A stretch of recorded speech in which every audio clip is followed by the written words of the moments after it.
So many of these bits are not made up. So many of them are true. Oh, God.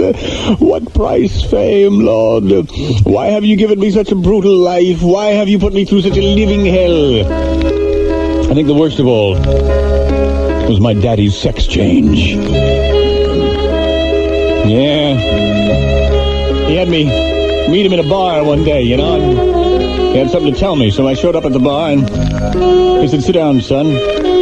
You want a Virginia Slim? Light? Extra long? Menthol?"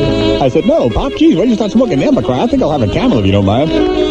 I said, "What do you have, Pop?" "2 double bourbons, please." And Dad said, No, make mine a Shirley Temple." I said, "Shirley, what's going on?" He said, "Well, son, I can't hide it any longer. I'm a woman trapped inside a man's body." I said, "But Dad," he said, "No. Would you mind calling me Debbie?" I said, "Debbie? All right. But Debbie," he said, "No, I thought about it. All these years when I was going to college, even when I was with your mother, I had to work so hard for Hobble the Duggary. That was the perversion. Living like I'm living now is the perversion. But I'm flying out on the afternoon flight for Switzerland there, so I can be free at last."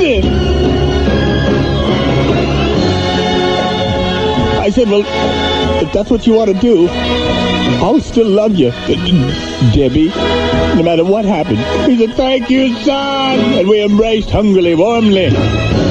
And I sniffed the scent of his Aqua Velva for the last time, because the next time I saw him, I knew it would be Aviance or Charlie that I'd be sniffing in my nasal passages.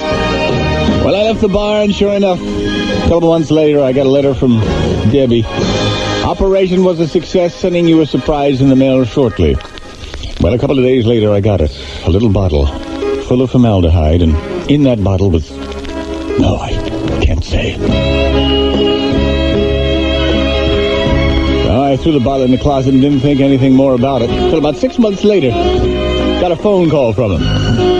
I said, "Hey, Debbie." He said, "No, don't call me Debbie, call me Dad." I said, "What's the matter?" He said, "I changed my mind. Living like a dangerous thing for me. Geez, the things you gotta go through, the squealing, it was awful. I want to go back to being a..." I said, "It's too late. I got the package in the mail. How can you go back to being a man?" He said, "No, it's not too late. I talked to a specialist. You still got that little gift?" I said, "Yeah, I still got it." He said, "Well, bring it to the hospital immediately. There's hope that maybe..." But I said, "Really?" He said, "Yes." I said, "Oh, my God." So I went whooping to the closet, and I whipped out all the old galoshes and the umbrellas, and I finally found the little package, and I went running to the hospital. I was so frantic to get there to save my father from a life as a woman that I wasn't looking, and a car went squealing up to me, squealed on the brakes, I just nudged my legs a little, thank God, but I fell over and dropped the bottle with Daddy's gift. Oh, God, I was lying there in the road, whimpering, when a cop pulled up at the sound of the screeching tires, and he looked at me, he looked at the package on the ground, and he pulled out a service revolver, and he put it right to my head. I said, wait a minute, for crying out loud, what are you doing?" He said, hey, I'm just trying to put you out of your misery."